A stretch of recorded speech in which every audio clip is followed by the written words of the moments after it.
காமராஜர் ஐயா ஒரு முறை அரசு அலுவல் சம்பந்தமாக கரூர் வரைக்கும் போகிறாங்க.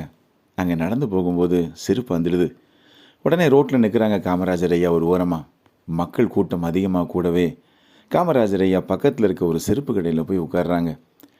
அங்கே அந்த செருப்பு கடை முதலாளி செருப்பு தைக்கிறவரை தொலைபேசி மூலம் அழைச்சி வர சொல்கிறார். ஆனால் வந்ததோ செருப்பு தைக்கிறவர் இல்லை, அவரோட மகன் 12வது படிக்கக்கூடிய மகன் வர்றான். காமராஜர் ஐயாவுக்கு பயங்கர கோபம். யாருன்னே, உங்கள் அப்பா வரலையா? நீ எதுக்கு வந்திருக்கேன்னே? நீ பள்ளிக்கூடம் போகலையா? பாடமெல்லாம் வீணாக போகுமே அப்படின்னு சொல்ல, அந்த பையன், ஐயா ஐயா ஐயா நீங்கள் ஒன்றும் வருத்தப்படாதீங்க, நான் பள்ளிக்கூடத்தில் படிச்சுட்டு தான் இருக்கிறேன், ஓய்வு நேரங்களில் எங்கள் அப்பாவுக்கு உதவி செய்வேன்னு சொல்கிறான்.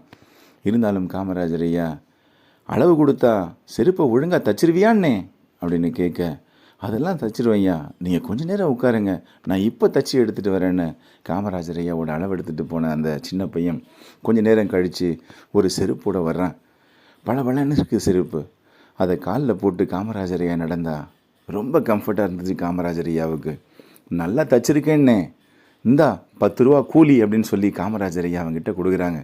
ஆனால் அவன், அதெல்லாம் வேண்டாம் ஐயா, உங்களுக்கு தச்சு கொடுத்ததே எனக்கு பெருமைன்னு சொல்ல, பெருமையை வச்சு ஒத்தபடி அரிசி வாங்க முடியாதுன்னே, வச்சிக்க, வேலை செஞ்சால் கண்டிப்பாக அதுக்கான கூலியை வாங்கணுன்னே அப்படின்னு சொல்லி 10 ரூபாய் அவன் கையில் கொடுத்து அவன் தோளில் தட்டி கொடுத்துட்டு, நல்லா படி, உனக்கு எந்த உதவி வேணும்னாலும் என் வீட்டுக்கு வாண்ணே அப்படின்னு சொல்லிட்டு சந்தோஷமாக போனாங்க காமராஜர் ஐயா.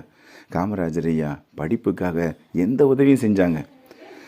அவன் செருப்பு தைக்கிற வேலைன்னு கூட பார்க்காம அவன் செஞ்ச வேலைக்கான கூலியை காமராஜர் ஐயா கையில் கொடுத்தாங்க. வேர்வை துளி கீழே விழுறதுக்கு முன்னாடியே அவன் கையில் கூலி இருக்கணும்னு நினைக்கிறது காமராஜர் ஐயாவோட பாலிசி. காமராஜர் ஐயா என்றுமே சிங்க முதல்வர்.